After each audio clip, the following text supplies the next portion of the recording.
Students, आज का हमारा टॉपिक है ट्रांसपोर्ट ऑफ वाटर, यानी कि पानी कैसे प्लांट बॉडी में ट्रांसपोर्ट होता है। तो बॉटनी में काफ़ी सारे साइंटिस्ट्स ने ट्रांसपोर्ट ऑफ वाटर पे रिसर्च की। तो उनमें से जो ज़्यादा एक फेमिलियर थेरी थी वो थी कोहेन टेंशन थेरी। तो इस थ्योरी के मुताबिक, यानी कि कोहेन टेंशन थ्योरी के मुताबिक, वो फोर्स जो कि पानी को अपवर्ड मूव करती है, यानी कि जाइलम के थ्रू अपवर्ड मूव करती है from roots to all parts of the plant body, यानी कि जो एरियल पार्ट्स होते हैं प्लांट के उसके अंदर मूव करती है। तो इस फोर्स को ट्रांसपायरेशन पुल कहते हैं। तो इस फोर्स की मदद से पानी मूव करता है अपवर्ड इनटू द जाइलम, और जाइलम की मदद से क्या करता है, पानी ट्रांसपोर्ट होता है throughout the plant body. तो अब अगर हम इस डायग्राम की मदद से कोहेन टेंशन थ्योरी को देखें कि कैसे ट्रांसपायरेशन पुल की मदद से पानी अपवर्ड मूव करता है, यानी रूट से अपवर्ड मूव करता है। तो इस प्रोसेस में क्या होता है कि ट्रांसपायरेशन का प्रोसेस, जैसे कि हम जानते हैं कि ट्रांसपायरेशन के प्रोसेस में क्या होता है कि एरियल पार्ट्स ऑफ प्लांट से क्या होता है, वाटर के वेपर्स एवापोरेट होते हैं टूवर्ड्स द एटमॉस्फेयर। और ज़्यादातर ट्रांसपायरेशन का प्रोसेस कहाँ से होता है, स्टोमेटा के थ्रू होता है, यानी कि स्टोमेटल ट्रांसपायरेशन ज़्यादातर प्लांट्स के अंदर होती है। तो इस तरीके से क्या होता है कि लीव्स की सरफेस से क्योंकि ज़्यादा से ज़्यादा पानी एवापोरेट हो गया है, यानी वाटर वेपर्स एंटर हो गए हैं एटमॉस्फेयर में, तो जो लीव्स के अंदर मीजोफिल सेल्स मौजूद होते हैं जहाँ पे फूड सिंथेसिस का काम होता है, यानी कि फोटोसिंथेसिस का काम होता है, तो वहाँ पे पानी की कॉन्सेंट्रेशन कम हो जाती है। अब क्योंकि पानी की ज़रूरत होती है फोटोसिंथेसिस के प्रोसेस में ताकि फूड प्रिपेयर हो सके, तो क्या होगा कि ज़्यादा से ज़्यादा पानी एब्जॉर्ब होगा फ्रॉम द जाइलम। ये जाइलम वाला पार्ट है लीव्स का। तो क्या होगा कि लीव से ज्यादा पानी जाइलम के थ्रू एंटर होगा मीजोफिल सेल्स में। अब जैसे ही मीजोफिल सेल्स में वाटर मॉलिक्यूल्स एंटर होते हैं तो यहाँ पे क्या होगा कि वाटर मॉलिक्यूल्स यानी कि वाटर कम हो जाएगा। तो अब क्या होगा कि जो लीफ का जाइलम है वो ज़्यादा से ज़्यादा पानी एब्जॉर्ब करेगा नीचे वाले पार्ट से, यानी इन हिस्सों से ज़्यादा पानी ऊपर की तरफ आएगा, लीव्स की तरफ आएगा, ताकि वो मीजोफिल सेल्स में एंटर हो सके। और ये पानी किस प्रोसेस से मूव करेगा from xylem towards mesophyll cells, ये मूव करेगा with the process of osmosis. और ऑस्मोसिस के प्रोसेस में क्या होता है, ऑस्मोसिस के प्रोसेस में सॉल्वेंट मॉलिक्यूल मूव करता है from less solute concentration towards high solute concentration.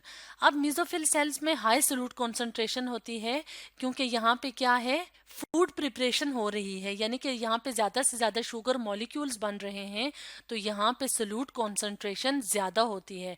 तो इस वजह से ऑस्मोसिस के प्रोसेस से क्या होगा, पानी मूव करेगा from xylem towards mesophyll cells. और जब पानी मूव करता है तो क्या होगा, ज़्यादा से ज़्यादा पानी मूव करेगा अपवर्ड, क्योंकि ज़्यादा पानी की ज़रूरत होती है इस पार्ट में। और ये वो पुलिंग फोर्स है जिसकी वजह से पानी अपवर्ड मूव करता है, यानी कि रूट से मूव करता है टूवर्ड्स द एरियल पार्ट्स, ऊपर वाले पार्ट्स जो होते हैं प्लांट्स के, तो उस तरफ मूव करता है। तो इस पुल को क्या कहते हैं, या इस फोर्स को कहते हैं ट्रांसपायरेशन पुल।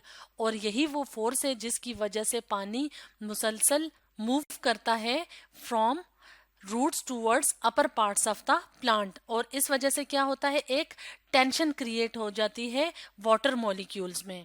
तो इस टेंशन की वजह से क्या होगा, वाटर मॉलिक्यूल्स के अंदर जो टेंशन क्रिएट होती है, तो उस वजह से वाटर, जैसे कि ये पिंक लाइन से शो किया गया है, पिंक एरो से, कि वाटर कॉन्टिन्यूसली मूव करता है from soil towards root and from roots towards upper part of the plant. अगर हम बात करें कोहेन टेंशन वर्ड की, तो क्या होता है, वाटर मॉलिक्यूल्स जब आपस में बॉन्ड्स बनाते हैं ताकि वो ऊपर की तरफ मूव करें, तो अट्रैक्शन बिटवीन सिमिलर मॉलिक्यूल्स कहलाती है कोहेजन। वाटर मॉलिक्यूल्स जब आपस में हाइड्रोजन बॉन्डिंग के थ्रू अट्रैक्ट होते हैं, इकट्ठे होते हैं, तो वो कोहेजन फोर्स होती है। और जब वाटर मॉलिक्यूल्स एडहर करते हैं, यानी कि वो चिपकते हैं जाइलम के वेसल्स की वॉल्स के साथ, तो ये होती है एडहेजन। और एडहेजन का क्या मतलब होता है? अट्रैक्शन बिटवीन डिफरेंट मॉलिक्यूल्स, यानी कि वाटर मॉलिक्यूल्स और जाइलम की जो वॉल्स होती हैं उसके दरमियान जब अट्रैक्शन होती है, यानी कि वाटर मॉलिक्यूल्स इस तरह इकट्ठे होके इसके साथ चिपक के इनकी वॉल्स के साथ तो वो ऊपर की तरफ मूव करते हैं।